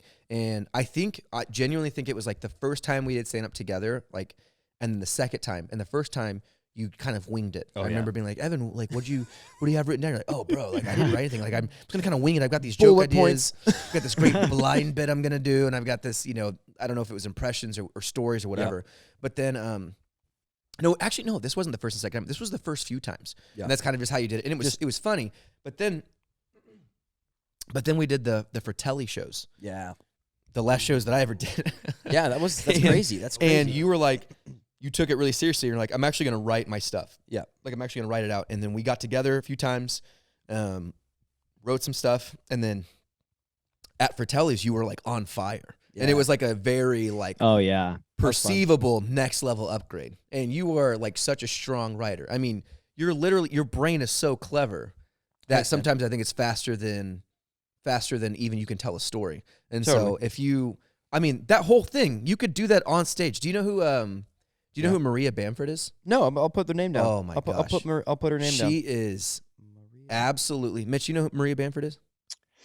Negative. Okay. Both of you should definitely look her up. She is she's like an old school, well, I want to say old school. I mean, she's been doing comedy since like the early 2000s. She's probably like 50 by now. But she does that exact thing where it's like she memorizes an essay, but it's so funny. And every word. That sounds super fun because I love writing essays. Yeah. I love essay writing. That's cool. I'll look into her. Yeah. Because I think, and I think I would love to hear, that's awesome. I think I would love to hear if you guys have any punch-up ideas or any other things. That's clearly that is going to take some rehearsal to actually get down timing words, the right words to actually say. Mhm. But if you guys had any ideas during that, but Maria Bamford. Maria Bamford, just look her up. I really feel like you'll be inspired by her. Okay, that's great. But and I will offer ideas if they come to me. But Cool. So I'm not just saying this to not give ideas. Oh, for but sure. But genuinely, I No. think that you doing that on stage and just memorizing kind of the beats of the story, the bullet points, and then remembering certain lines specifically how you want to say them. I think on stage you'll start to get ideas as you feel the audience kind of interact with it. Right. And then like as you kind of go off and you go like an awkward, uncomfortable amount of time without a laugh, like if there's 20 dry seconds where no one laughs, then you kind of get to on stage be like, okay, there needs to be something else there. Right. And that I punched that up. But you're then you can grow. probably, Yeah. I mean, from that, I mean, like I wasn't trying to laugh or respond. It genuinely was funny. The premise, the whole, even if on stage you did the thing of like, I don't know what does a Vietnam vet sound like? Is it, and then you land on the Then we Stephen do the Hawking stoma. thing, dude. Like honestly, like that's really funny, Right. you know. And I really think great. that's a bit that combined with the preparation of writing it down like you have and doing it on stage, you will in real time really sharpen it and develop it into something cool. So Sick, dude. That's I love it. That's great, Trey. Thank you, man. no, do that every Yeah. single day if you can. Cool. Yeah. Yeah, I mean that was a lot of fun, and it's so Evan, you know. It's like just to have a story like just like the commitment and the energy and the character of it. Yeah, I mean, I was thinking something about like if you could get to the, I don't know, like set up your premise, like it's its own joke. Okay. And then the way you just like left turn it into this, because I like the way that you like did the character for a second, and then you did that other character, and you did the character for like 2 more seconds, and Right. you did the other character, and then before it was just that character doing a whole monologue, and the line where you said, "Next thing I knew, an Apache copter was on my 6." I mean, that line, yeah, that line got me. Okay. But I mean, yeah, there's nothing really that I would be like, oh yeah, you got to do this or got to do that. Yeah, I think Trey's right. You just got to like Play with it. perform it. Yeah. But and I think it'll be a crowd thing. Like, I think that would be like a middle piece. Like, you wouldn't open with that piece. Totally. You know, but like, So anyways, that's enforced. but yeah, like, For sure. you know, you got the crowd. You've already won the crowd over. That would destroy. It would annihilate. That's great. The So yeah. what was my question? Yeah, so when you mentioned the going back and forth between characters, when I did one speech and debate in high school. One, because I hated the competitive environment, because I was like, this is speech and debate. Y'all are assholes acting like you're the top of the game. This is speech and debate. I did one thing, and it was like the humorous oral interp. Oh, anyway. So, but I loved the idea of being able to shift characters real quick, and bringing that element to stand up could be, well, I think would be super fun to play with, because it's fun. I love being characters. I love doing that kind of stuff. So One yeah, of my it's favorite good. parts of the bit was the beginning when you said, "Road signs work on me." Okay, I'm gonna write that. And so Yeah, that was a if good you line. kind of juxtapose that with people being like, yeah, you know, I mean, I know as a guy I'm supposed to be like, I always drive 20 above the speed limit. No, road signs work on me. No. They work. Like, road signs are for me. The government, if they took 100 of me and put me in a focus group, you know, they would come up with some effective shit. Oh, that's always, if you're doing road signs work on me, that's always a good place to put an analogy. Okay. And not that I'll give you one right now, but road signs work on me like blank works on Shakira. So or whatever, good. Like you know, cheese like- in a rat trap. that's all. Yeah, it's always Just a good tried place and to true. just throw a little joke in there. That's a great idea. Awesome, guys. That's so helpful. Sweet. That's what I got for you today. All the other stuff is trash. That's great. That built to that. So That's healthy. It is garbage. garbage. It's So fun to yeah, sift through garbage as well. it is. It is fun to do that. Sweet. Thanks, guys. Oh, I hate the TikTok voices. God, I Oh, if I could don't punch- want to Oh, be really? the freaking. Oh, I hate 'em. The guy who's like, get off my lawn, like this next generation. But whenever I hear Oh, my boyfriend, when I decided to surprise him, thank like, you. dude, You'll never yeah. guess what happened last week when I went to Alaska. her friends understood the assignment. I'm like, literally, I wish we could go back in time. If there's a robot, I could punch in the jejunum. Yeah. It'd be that. Be that The bitch. jejunum? Throw up. You'll never believe. Just have her throw up. You'll never believe it. Oh, what Have you happened? guys heard the, Oh, the Evan. other voice that punched her because they in have the like jejunum. multiple voices on TikTok, Yeah. and they have like Rocket the raccoon from Guardians of the Galaxy, and That's so who that sometimes is? like the girl that does it, and something like 10 things that I did last week. That's That's supposed to be Rocket. Sounds Yeah, like a it's Rocket chain Raccoon. It's smoker. supposed to be Bradley Cooper. Oh, he must be very offended. He is rolling in his grave. Well, he's alive. I know. That's a great. I like that love idea. saying that about people who are still He's a alive. vampire. That's a good one. I at a football game when I was like 17, was like our team was playing terrible, and the guy behind me goes, "Oh, Boone Pickens must be rolling in his grave," and Boone Pickens at the time was alive, and I laughed so hard. Like it stuck with me for literally 13 years. Like I still say to this day, Bradley there. Cooper's rolling He in is- his grave because it forces you to picture a live person rolling in their grave, and also you have to it demands a verbal response. You have to say he's not dead, and like you got to no rush. shit, Sherlock. Like You got everyone it knows right out of me. I was like, Yeah, "Hey man, no. do you know who Bradley Cooper is?" It's a troll. Hey Mitch, Trey doesn't know who Bradley Cooper is. What an idiot! I'm just That's over also- here. We're talking Let's about also- limitless Bradley What's that? Cooper. What's that, Phil? I was gonna say, let's also acknowledge the name Boone Pickens. Boone Pickens. Here's the thing, guys. Oh yeah. I came colleged up today. I've got my You look good. OK State shirt, the hat. Okay. I was just feeling Describes them I was well. just feeling some The thong. college pride. Yeah. That I won't show to the camera. You just gotta for believe me. You Patreon. just gotta know. Just gotta take my word for it. That's the The Patreon sweet, page. sweet banana hammock. But yeah, the not the owner, but essentially in college football they call them donors, but they essentially own the university. The biggest donor. This guy, he was a billionaire, an oil billionaire in Oklahoma named Boone. T. Boone Pickens. No one ever knew what the T stood for. You would think he would have led with that if his middle name was Boone and his last name was Pickens. Let's brainstorm about that. What would be a terrible T name that you would hide it from the It would have to world? be Tits. I don't think Yeah. I can't. Tits, What are you hiding if what you're showing is Boone Pickens? Like, oh, let's just go with T. No. No. They can't know that's my name. Heaven forbid I just change my name because I'm a billionaire. I can do whatever the hell I want. There is a highway here in Reading that is called the Dick Dickerson Highway. The Dick Dickerson. I've lived here 7 years, guys. It's impossible for me to drive past that and I'll go, how can I turn that into a joke? It's got to be Dick Dickerson. His parents named him Richard Dickerson. Yeah. Those guys are assholes. I know that Dick was like a thing in the 60s. But come on, anything. What's his middle name, you Any think? name where your last name. If Johnson? my last name was Treyerson and my parents named me Trey, that would be abuse.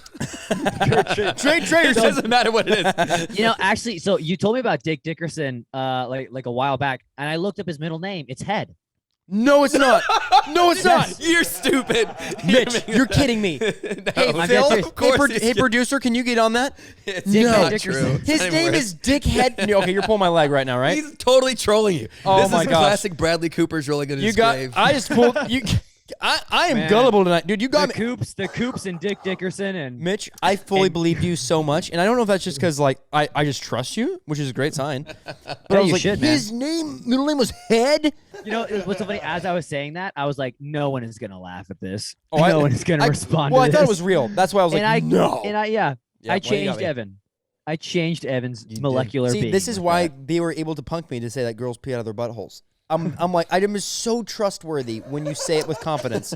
I'm It's like, part of your get history, out, man. get out of That, town. you No know, way. I love that Yeah, quality that's of a throwback that hopefully no audience member will get. Trey, you got any jokes? Oh, I got jokes, bro. Oh, Let's get in. Trey's I got got jokes. jokes. Hey, what are we sitting at? Are we? We're sitting at we'll record till the freaking cows come home, Evan. Man, Evan, You have Evan, a, the you have a timekeeper. hot steamy date with I am a timekeeper. she a little who bit. shall not be named. I'm just wondering. You like road signs and all that. We can talk about So Let's Oh, they Phil, work on me. go for it. we need to just tell Evan we have a 3-hour time limit, so Yeah, he won't we give do. a shit I think about I do get time conscious. I'm like, oh frick, like, are we? Like, No. have we gone too long to not let Trey like do? You know, I just No, yeah, no, anyway. bro. This is what we're here for. Okay, so Good. this was actually I hope that the other night I was trying to go to sleep and I kept getting little ideas. And so I would be like, all right, now I'm going to sleep. And then I would be like, no, I got to write that down. And then I would turn on my phone and write it down, go back to sleep. Oh, here's a good tag for that. And so this is my first time to read it, not half subconscious, like not subconscious, what's the unconscious. Yeah. So I hope it stands the test of time. Okay, so here's the premise. Basically the setup is like people being like, someone the other day, because this came from a true story. I gave someone my phone and I showed them a picture and they were like swiping and they're like, oh, you're worried about what I'm gonna, are you concerned? And like as if there's porn they're gonna find or something. So I wanted to turn that into like giving my wife my phone and some guy being like, are you scared she's gonna find your stash? And I'm like, oh, porn? Like, that's not what I'm worried about her finding. What I'm worried about her finding are all my before pictures. when I get inspired, like, all right, I'm working out. This starts right now. Yep. I'm working out. And so I'm like, well, I got to take a before picture so I can track my progress. And so I snap like the worst.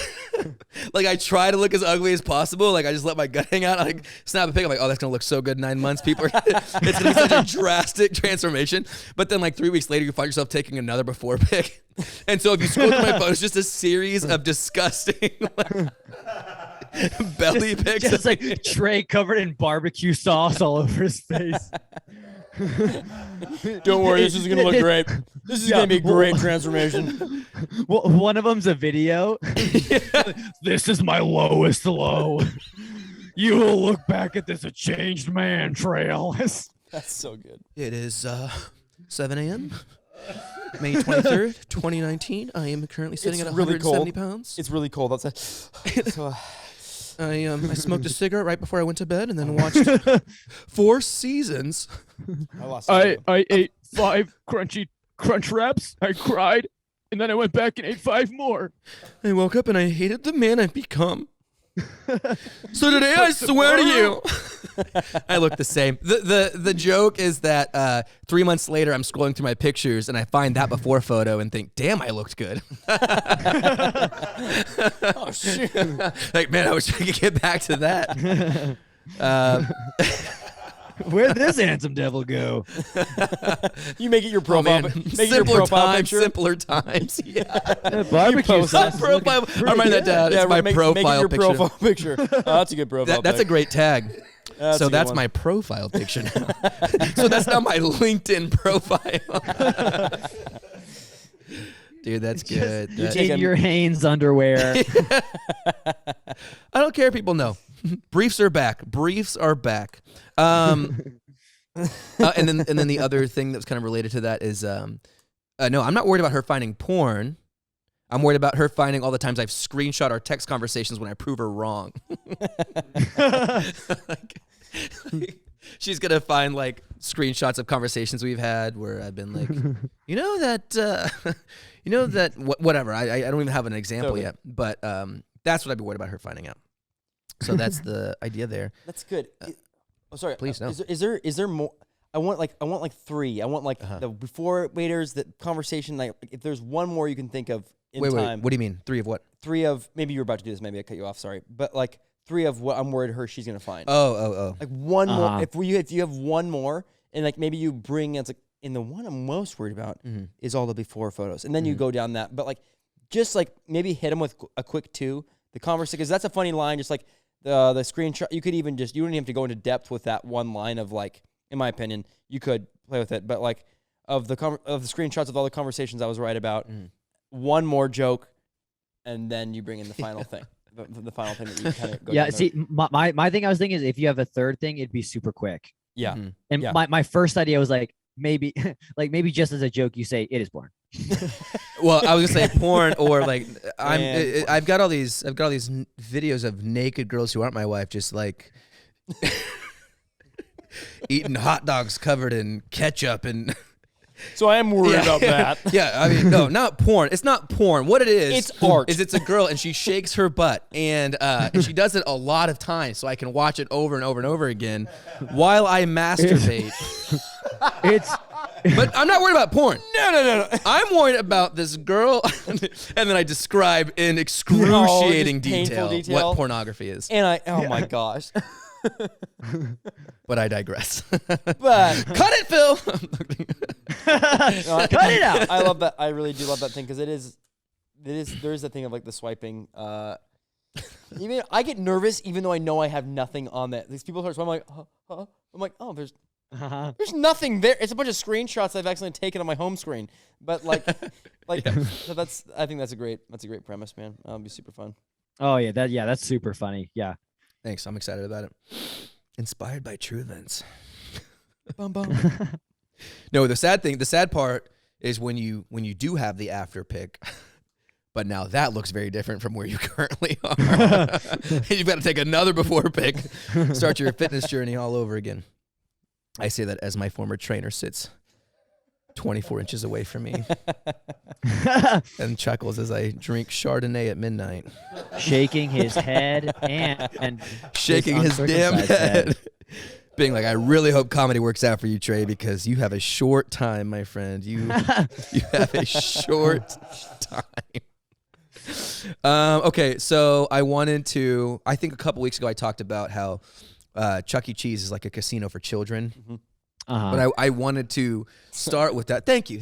I'll be here all night. I wanted to start with like what casinos are to us, like how casinos are misleading. So Ooh. I'll read this verbatim as I scrawled it on my way to sleeping bliss. I wrote, the casino is kind of a lie, right? Like you see the billboards and it's some handsome guy at a slot machine who's fist pumping with one hand and holding a Negroni in the other. You don't really get that experience at Wind River Casino, do you? There's no cocktail. I asked for an old fashioned, and they're like, actually, our only drink options are Bud Light, Coors Light, and lung cancer. So here's where I come to you, the committee. Okay. Does lung cancer make sense, or should I say secondhand smoke? No, For drink options. no, I think. Bill had an opinion. Secondhand smoke. You like secondhand smoke? And second. Yeah, because it's just a little more. I don't know. It's a little more available, or a little more. You don't have like, to jump through a hoop to get to lung cancer. Yeah, because with lung exactly. We've cancer, all you have to go, experienced- oh, because they smoke. Oh, lung cancer. Yeah, Secondhand yeah. smoke is like, that's what the. Yeah, exactly. Yeah. I was scared that would be the truth. But I really wanted to say Lung our cancer. drinks are Bud Light, Coors Light, and lung cancer. But that feels, it feels kind of like a little. Well, I don't know. I mean, because I think lung cancer definitely is a little funnier than secondhand smoke. But secondhand smoke is just a little more real. You know, that's a little more like, oh yeah. Well- when I've been to casinos, it's smoky. Well, could you could you say secondhand smoke in that joke, and then be like, and the only thing you win is lung cancer, like so? Well, the reason that I don't want to say Okay. Yeah. secondhand smoke is because of another joke that I have. Okay. So like if I'm looking at this, like I'm trying to build my hour, right? I'm like, what jokes do I have? Like how much time do I have? And I basically have 30 minutes that I feel like I have half of my hour already written that I could go on stage. I could do a tight 30. One of my best jokes is about moms at Walmart and their kids, and like, so it's like I saw a mom at Walmart. She had this shopping cart chain gang, and she's got like 3 kids on a dog leash. She's got the twins in the shopping cart because they're the twins and they don't care. She's got an infant strapped to her back, and the kids are pissed, and they want and and they basically start saying, like, they say, we want Doritos, Tammy, and they call their mom Tammy because she doesn't have time to teach them manners and bad eating habits. So the kids are pissed because they haven't had salty junk food since breakfast. So they start chanting Doritos, Doritos, Doritos. And then she grabs a fly swatter and starts beating them over the head and saying, we don't have money for Doritos. We can't afford Doritos. That money's to pay for all your secondhand smoke. And so secondhand smoke there is the punchline. And so I don't then have another joke where secondhand smoke is the punchline. And so that's kind of what I'm trying. Well, can we think of? I stumbled through that Mitch. joke I so didn't mean bad to- that Shardy caught up to me so much. I didn't mean to. That joke's gonna- way Oh, yeah. better than what I just No, said. no. That's great. Something I was thinking of. Maybe it could be an STD or something. Yeah. At You the know, casino? Coors Light, Or the Bud mom? Light, and herpes. Okay. And chlamydia. As a drink, that's actually pretty funny. Yeah. Yeah, And- because I feel like Exactly. casinos are gross and grungy and there's a very sexual connotation behind them from everything we've seen in movies and stuff. And so I feel like an STD could work for that potentially. So yeah, and the thought of like drinking an STD Yeah. Oh god. is like that's gross. Oh, so. God. The idea of like getting lucky, like, so when you bring up casinos, like the line that comes in has like, getting lucky means you walked away without getting chlamydia, or like getting lucky means you're walking away without getting one of those STDs. Like where it's where getting lucky means you didn't get herpes, or is so it's Yeah, that's good. I'm not quite sure how that builds, but I like the idea of, because Reading casinos are just dirty. Dude, One all thing I could bring up to you, maybe as a note that would be like fun for you to play with, is the type of, if you are going to go down the casino route about diving into casinos, is the type of music they get, like the rappers they get, the type of live music that like the Wind River specifically gets, is like who and what and what but it's just so, or the, because you see their commercials and they're like the commercials are almost as dirty as the actual. Yeah. It's They're just scheming. It's just filthy. Yeah. I think doing a Chuck E. Cheese mixed with a casino in one set and kind of like flipping that around. If you could somehow attach like doing this casino joke and then bring it to Chuck E. Cheese, I don't know. I think it would be kind of really 100%. fun. I want to. Fun, like, And then, I have yeah. no idea of what that looks like yet. But Yeah, I really want to go into that. Like Chuck E. Cheese is a casino in training or So whatever. You got Chuck E. Cheese, casino, and then what is one thing that's in the world that is like we're all part of this Chuck E. Cheese. Like we're all in Chuck Probably E. Cheese. Bitcoin, I guess. Yeah, totally. The crypto. If you could Crypto. if your thing could be like we're all just living in Chuck E. Cheese. Like, we're all just Chuck E. Cheese goers. Yeah, no. If I told the Chuck E. Cheese joke first, like earlier, and then I told the casino thing, I was like, so basically, it's Chuck E. Cheese. You know. Yeah. Yes. This is one last thing I'll say. It's literally just a sentence that came from someone talking about how this guy tans with a sock on his dick Oh. because like he just covers.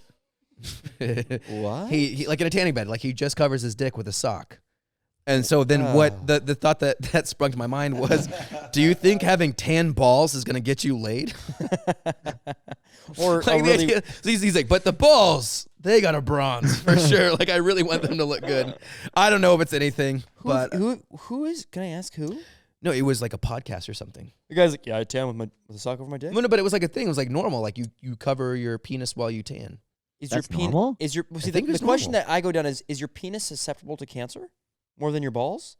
I've heard of both having There sebum. is something there, and I'm not sure what it is.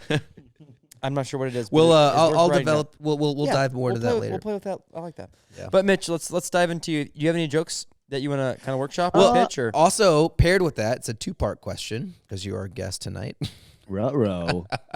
I want to hear about these open mics. You said that they haven't been Yeah. going well. So if there's any jokes you want to talk about that you feel like you know that they're good, but there's just something missing or whatever, I just want to hear about that. oh, that's Oh great yeah, idea. well, so it's a mixed bag. So like Monday night, I did a mic, and it went incredibly well. Mhm. Like I had the whole room laughing hysterically. The host came up to me afterwards, like, "Hey, I do some showcases. We should connect." Let's We go. exchanged contact. I was Come like, "Yeah," I felt like the funniest person in the world. Yep. Tuesday rolls around. I go to this place called Noonies.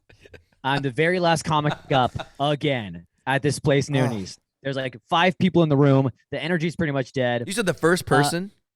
No, last Last. person. Oh my God.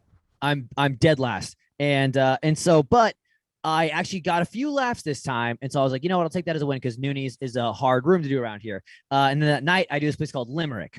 And you get 2 minutes. It's a lightning round. And like a few weeks ago, I did Limerick and I killed it. I absolutely destroyed it. And I was like, I'm the funniest person on the face of the earth. And then last night I went up and the guy before me literally took the air out of the room to the point where we were all suffocating. Oh, And so, and he was just like, Yeah. reading off of his phone like that. And I hate and those so, guys. it's crazy. The And- factors I hate are those guys. the factors so, are like, insane. like 3 or 4 people got up and left as he was doing it. So then I get up there. I'm like the third or second to last. It's 12:30 at night. And so, I'm doing my 2 minutes that, like last week it worked really well. Mhm. And this week didn't work at all. Tonight I did another mic. And it went incredibly well. I had 3 minutes, went up there, a lot of energy. I was the second comic up. It was a full room of comics and of people, like actual human beings. Yeah. And it went super well. And everyone was like, "You were great. That was great. You're funny." And so yeah, it's a mixed bag, mainly from like a timing perspective of like, are people actually listening? Not to say that all my jokes are funny, but recently I've been doing only like material I know that works because I'm still new to the city. Totally. And so Yeah. I'm not trying out a bunch of like weird out there stuff. But yeah, so like that, if it doesn't go well, most time I'm like, bad room, or my energy is off, Right. or I'm not gonna blame it all on them. Wait, when you 'Cause said that's- that there was a that's guy good. who Mindset. took the air out of the room to people who were suffocating, you meant that in a bad way? Yes. Yeah. I thought you meant like people were laughing so hard they Oh, couldn't no. breathe. No. No. And He took- he was just like going off his phone, just reading jokes that were absolutely slamming. No, that's there why I is a said. guy. That's why I said I hate those guys those because guys it's suck. like they literally just read like they're essentially like tweets. He's like, I always hate it when like there's a girl who da da da da da da da, and like the No. whole room, like you know what I mean? Like that's what I'm saying. Those are the guys I hate. Well, no, because there's a guy that does that who's like, it's his bit Yeah. to like read off of his right, phone. right, yeah. Yeah. And he's hilarious. Mhm. This other guy wasn't. But yeah, but one of the new bits I've been trying is talking about my in-laws. I do like a hair thinning bit or whatever, and then I'm like, is anyone here married? And like no one cheers because I'm performing in front of a bunch of stand-ups, and so it's like, yeah, not very shocking that no one's here married. And then I'm like, yeah, so the thing with being married, you have your in-laws, And my in-laws are very concerned when it comes to saying stuff in front of me now because they know I'm a comic, and so they'll be like, well, the other day I was out on the boat with Nance and I better not be saying this in front of Mr. Comedian over there. And I'm like, Debbie, your boat story with Nance is fine. It's not going to come up on stage. But what is going to come up on stage is how every time we try and leave, you try and pawn off all your secondhand crap that you want to just give to Goodwill, And it's like every single time they're like, well, Mitch, it was great seeing you. By the way, you want this toaster from 1984? I'm like, no, Randy, we're good. He's like, all right. I got this old tennis racket with no strings in it, essentially just a big old hole. You want that? I'm like, nah, Randy, we're good. All right. A hole with the handle. I got this loaf of bread's gonna expire tomorrow. You want that? And I'm like, yeah, give me the toaster. I'll take the bread. And that's the bit. It's just like a short little bit, but it's it's just one of those things where it's like it is every time. But they try and just pawn off all their stuff, and it was like the thing that inspired it. The first place was like, I went to a funeral for Aaron's grandma, and some of so it wasn't just the parents; it was like the parents' siblings, so like uncles, I guess, and even the uncles are like, oh, Mr. Comedy Pants, I can't say anything, and it's like, dude, you're not living the Cosby Show, it's not like everything you say is hilarious. So that's the inspiration behind that. That's great. Have you ever had an encounter or an experience where someone was like actually trying to give you material, but they said they weren't? They're like, "Oh, I better be careful about this guy." But like, if you have, I just see it when you're doing How this do you character. mean? Okay, I just see a character like maybe in your family, or it could be completely fake. You could be like somebody who's like, "I better not tell this story about Mr. Comedy," but one time I just trying to set because they want you to do it. I think that's like, in my mind, when someone says that, they actually want you to use their material.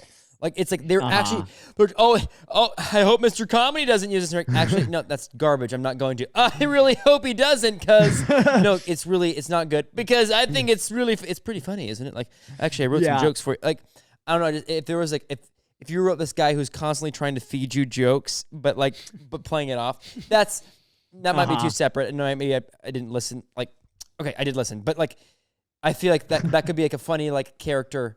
And because there is a weird reason when you tell somebody that at all that you do comedy, there is just like, or they expect you to be funny all the time. I think that could be a cool take, but I love what you're mentioning with the family. And when it comes to the pawning stuff, Chardonnay is, take my memory. Chardonnay is a bastard. No, but I'm like, my feet just got numb talking. But like the pawning. So who is that? No, Randy, is that, I missed it. Was Randy your uncle? Is that who it was? It's his father. Yeah, so Randy's my father-in-law. Okay. Yeah. Gotcha. It's really funny. If you when you go to his house, is it, I almost, in my mind when I saw this, it's like he almost has a shelf of different things that he's got like price tags on. I'm gonna step out. I'm gonna bow out. I'm gonna bow out here. I'm gonna bow out. He really wanted to have something to give you, and then he's like, I'm bowing out. Mitch, I think that's really funny, and I think, well, first of all, I just want to congratulate you on just freaking going after. How many before we dive into more of like the feedback, how many shows have you done of your? So of my 150 goal open mics, I have done 11. Let's so go, far. dude, that's awesome. So I need 139 more. That's just so doable. And the thing is, you're crushing it. Yeah, Mitch, I love that, dude. I think that's you got some really good. That's good material. So yeah, I am. It's a quickie. I'm stoked. Yep, definitely quickie. No, all of your Randy and Deb, is that her name? Yeah, Debbie. Yeah. Yeah. I mean, I think I've already told you this, but at least once a month, Gabby and I will look at each other and go, "It's the tomato." Because he has this bit about being Aaron being gluten-free and her parents not being able to understand it at all. I remember that bit. That is such a good bit. Yeah. And they're like, that's fun. You won't have this handful of flour, but you'll eat the tomato. And then she's like, yeah, because I can't have gluten. She's like, we put the flour on the tomato. Can you eat it? No. It's the tomato. Dude, doing a parent like a that's your father-in-law. That stuff is funny. You got a solid 5 minutes on in-laws. On Randall. Well, and you know, I have one other story that it's not really a joke. I mean, like it could turn into one, but Randy and I used to play ping pong a lot.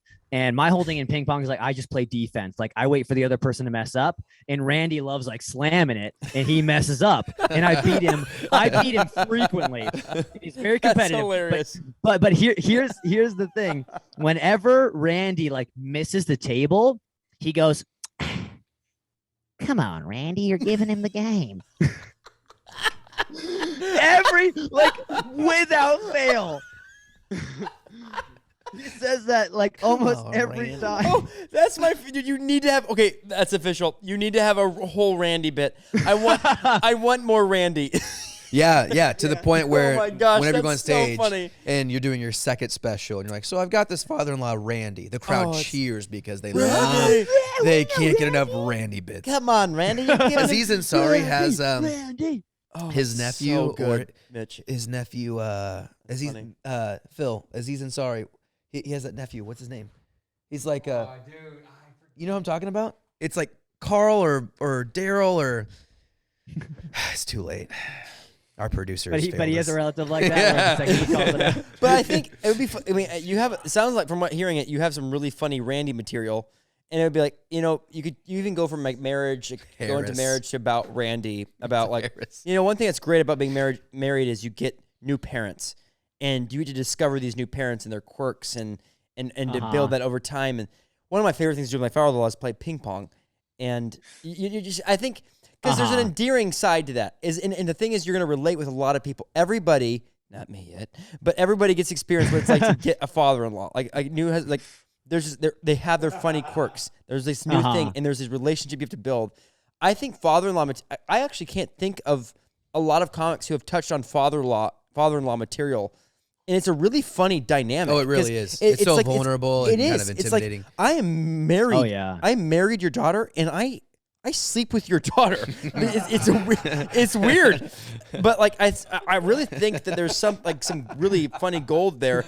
The way you impersonate Randy is freaking hilarious. Well, and I think it's something that he would love. It really sound like it kind of sounds like Randy, but it's not really. It's mainly like Dana Carvey's George W. Bush. Yeah, well, dude, that's what but makes it works, funny. You know? It's fun. It's an exaggerated version of him, and I think he would love it. I think it would be very endearing. Not that you're doing it for him, but it's just a really cool. It's just cool. I really like that idea for. Yeah, it's definitely a mixed bag because a part of me is like I think he's okay with it, but another part of me is like I don't know because I know my dad is okay with it whenever I make jokes about him. Yeah, because I have jokes about like how he doesn't love me, and he's like, yeah, that's fine. You know, he's like, oh yeah, that's full steam ahead on that stuff. Well, it's like because he talked to me about it. He was like, I give you permission to shit on me, essentially, you know, to be like, if you want to talk about how I'm a bad dad, he was like, because Jimmy Fallon did it and it was really funny. So if you want to do it, oh, that's a good okay. Dad. That's actually he's a good dad. Shout out to Glenn Mack. Come on, Glenn. If I have a second son, his name's gonna be Glenn. Come on, Glenn. Come on, Glenn. But dude, and your Mitch, third son will be Mitchell. One thing I think, dude, honestly, Mitch, is you're really you have a really deep part to your personality. Like there's a lot of depth to. One of my favorite things was talking to you about how you met your wife. I was like, that was my favorite moment. Because Gabby texted me, she said, oh, I heard that Mitch told you how he met his wife, and I was like, it was honestly one of my favorite moments I've ever had with Mitch, maybe ever. Like I think I felt so valuable, and I can't believe I'm sharing this moment with you. But like, there's one like that kind of depth could be added in a lot of ways in the comedy. I would love to see that kind of. Because you have such this huge heart that could come out in those jokes. And especially if I'm bringing in father-in-law, mother-in-law stuff, family, your wife. Telling the story about how you met your wife, I would almost love to hear that in joke form. And to see how you did it in joke, like build some jokes around it. But then also build this beautiful story that's like awesome for young men to hear about like, oh, that's really cool. That's a really... Oh, there is somebody for me. I don't know. Because I'm speaking from somebody as a friend who listened to you talking about that. I was like, that was the coolest. One of my favorite things about storytelling comedy is when you can land it with like, I'm going to actually walk away from that and think about that on a deeper level. Because that conversation was one of my favorite conversations bar none. It was just awesome. So Yeah. I don't know. That's just my challenge to you in the ether. Yeah, But- I mean, I would love to have some, because like I like it when a comedian is like, they do like 25 minutes of jokes and they're like, ha ha ha ha, but this serious thing, Right. It's like I feel like I've never been able to do that. So if I could do that, that'd be awesome. But you do have it. That's what I'm saying. It would almost be more because it's like funny but sweet at the same. It's completely in you. It's 100% in. All you have to do is talk about meeting your wife, and I think if you build some jokes around it, like you would automatically start tearing up. But I don't know. I think it would be so cool. I've always thought comedy is there's really one of my favorite comics. I think a lot of people think this is Bo Burnham, and the way he can do that. He can go like boom, and then just boom, and then capture the whole audience at the end of his set, and you're there right there with him, and you're like, should I laugh or how do I? But you leave you leave thinking, and maybe that's not every set, but it is fun to start thinking about. Anyway, dude, I just wanted to say how much I appreciate the depth of what you shared, and that was awesome. I appreciated you listening, man. I was just it was a fun. I It was a fun thought time. about it for a long time. Like it really very much impacted me. I was like, that was so cool. I want you to know, Mitch, is there's a whole depth to your personality that the crowd would love, that the crowd craves, that connection moment, and it's like thinking about bringing that into your. Because it's just so fun. Like you are such a funny human being. It's just so fun to be around you. But that the jokes. But then if you punch them with a gut, like not in like a, hey, let's all sit down and talk about Jesus. Not like nothing like that. But but really be real with them in the way that you can be real. Because you have a deep well in you. Oh man, I think it would just bring a whole sick level to your comedy. That would be super fun to explore. Evan's also trying to talk you into having, which I agree. Mm-hmm. Having your first hour be similar to what we're trying to do, which is like storytelling inside of jokes. Yeah. And what were you going to call yours? Middle school I can't remember. Crush or something, or Drew Barrymore. I think it would be titled Dakota Fanning. Yeah. And I'd really get her attention if I did that. Oh, you would? You'd have a chance. Can you imagine if we reached out to Dakota Fanning? She's like, I'll take you on a date. She'll be a guest on a pod. That would be- bro. Yeah. She'd come to Wives Night. Yes. Oh my gosh, Dakota Fanning. Hey, Dakota Fanning. Bro, what if I'm she gonna was look just into the sitting camera. right Hey, Dakota there? Fanning, Dakota Fanning. You're invited to Wives Night. I know it's pretty presumptuous. No, but I really, the first one, like if I, have my dream, my first hour will be called Pastor's Kidding. And it's literally about our relationship with my dad and the church and everything, and about and I'll tell all the same jokes that I've been working on, but it'll weave in and out of this story about being a pastor's kid, my dad being a black preacher in an all-white church, also writing a TV show about it. Shameless plug. How's that? We'll talk. We can talk, we can talk about that later. But I'm very excited about that. But like I love telling a story, and I agree with Evan when he says like you have stories to tell and more depth to you than just telling like dick jokes or whatever. And I honestly do think that that's kind of the future of comedy, is people just want substance. They're craving something that feels tangible, something they can go home with. Like when I was in college, I had this epiphany where I realized that whenever I watched Family Guy, which at the time was my favorite show because it was so funny. Like it was like I would laugh every 10 seconds. I would laugh. Oh, so yeah. funny. Old Family Guy is the best. So Carry on. funny. But then the next day, I couldn't remember a single joke that I had laughed at. And it might be because there's so many, but I think a lot of them it's shallow. It's just like it's very knee-jerk reaction humor. It's just kind of like it's like a quick fix. Exactly. A quick fix. And it's like the McDonald's of comedy. It feels good for a few seconds and then it's done and then your stomach hurts. Yeah. But I think what people our age and younger are, because there's no shortage of content out there. There's no shortage. If you want to laugh, get on TikTok. You can laugh every time you swipe your finger. Yep. I think what people in this next like wave of content are really going to be wanting, I think what's going to resonate and stick with people, is comedy that goes home with you. Yeah. And I like that line. And that stays with you, and you think about it, and you're like, why did I laugh at this joke about this? Oh yeah, because then he said this and this and this, and I actually relate to that. I don't want to be the guy who is constantly just recommending. Actually, I do. I'll be the guy who's always recommending other comedians to listen to, because for the last 10 years, I've listened to stand-up every single night, almost without exception. And so I have a pretty, like, that's kind of what I nerd out on, is I know every comedian. But there's this guy named Chris Gethard, and he talks about, his hour is about his panic attacks and his battle with anxiety and depression. Yeah. But he's so funny. And the whole time he talks in a gentle voice, and he said, and I was so scared, and then a punchline, and then the whole crowd laughs. But then he tells this whole story, and you'll go minutes without laughing.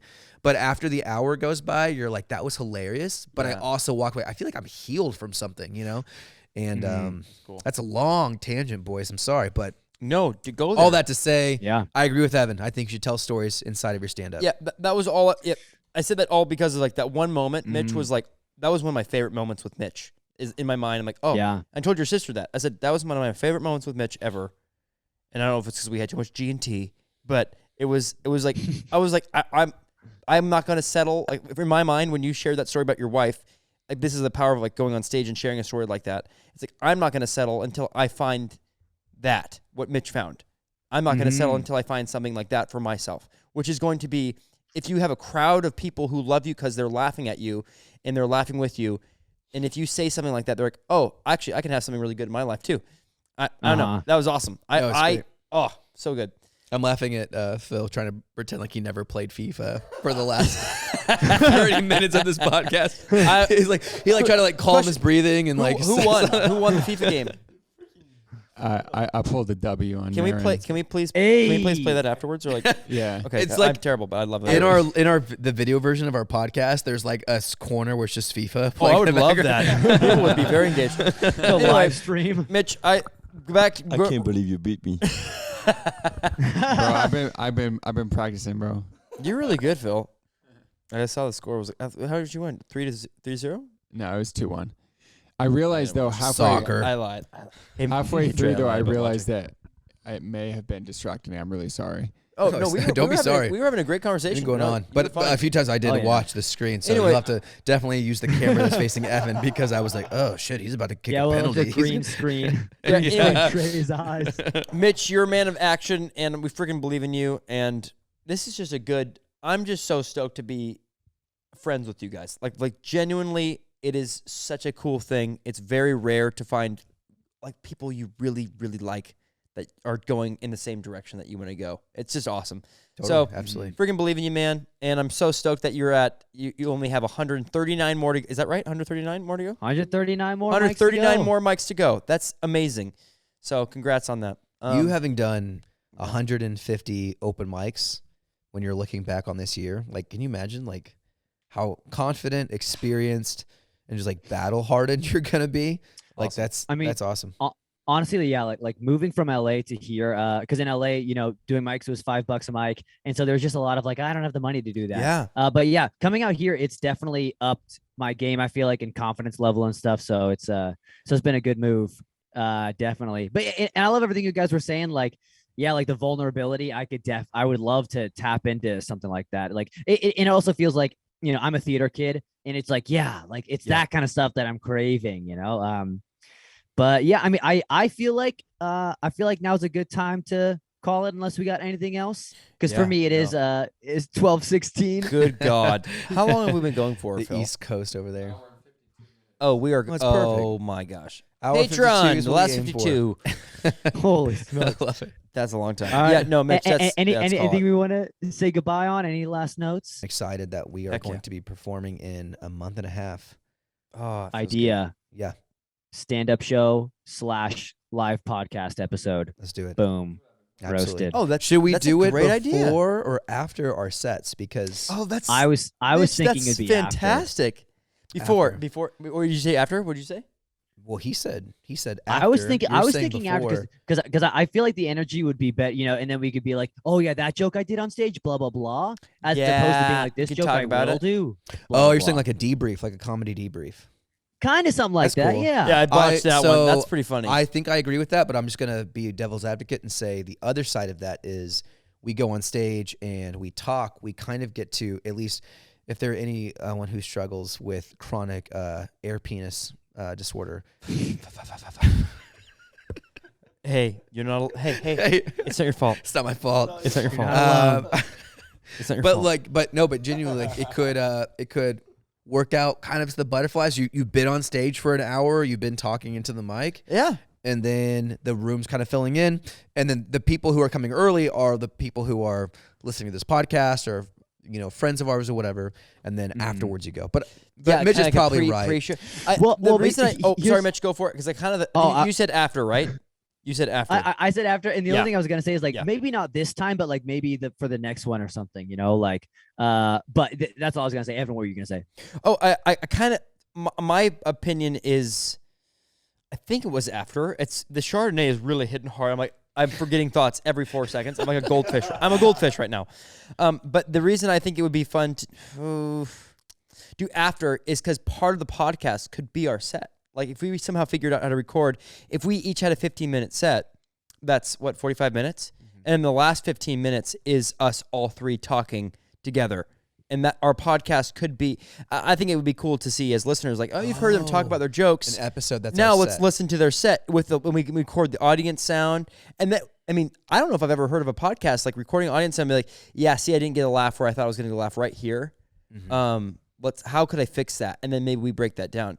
That would be kind of cool. Then I think we'll do 2 nights, right? We're doing 2 nights. Oh, definitely, yeah. So we could take both. We could. Do. Maybe it's what if it's this? What if the podcast is maybe? Okay, question. We could do the live podcast on one night. One night maybe we don't do it, but it'd be kind of fun to do a podcast where we broke down the set. I think I sped up too fast here. Like a replay of the actual show. I don't know. That's just my thought. That's a great idea. Honestly, we could do the Friday show and then the Saturday show, and then after the Saturday show, live recording of the podcast. Yeah, we would have people who would probably want to stick around and just Yeah, they could and leave. if they don't, if it's just Phil and Aaron again. Doesn't have that's to be great everyone. Yeah, give them the option because they're like, oh frick, we're trapped in for a podcast because it's our podcasts are our episodes. So if you did it my thing is if it's another 15 minutes, if it's 15, the episode is comedy, and then us 3 together at the end of that set of that night, that would make sense. Yeah, but cool. It would be cool. We'll let Mitch go to bed. Yeah, Mitch, It's freaking love you, dude. Late in Atlanta. DDO. Yeah. Gosh, you're on the other side of the world. You guys are awesome. Have a cheeky sign off. No, because you're gonna ruin it. I won't. I promise. I'll do Please good this time. Please do. Please do. I'll start. I'm Mitchell Mack. I'm Evan Pearson.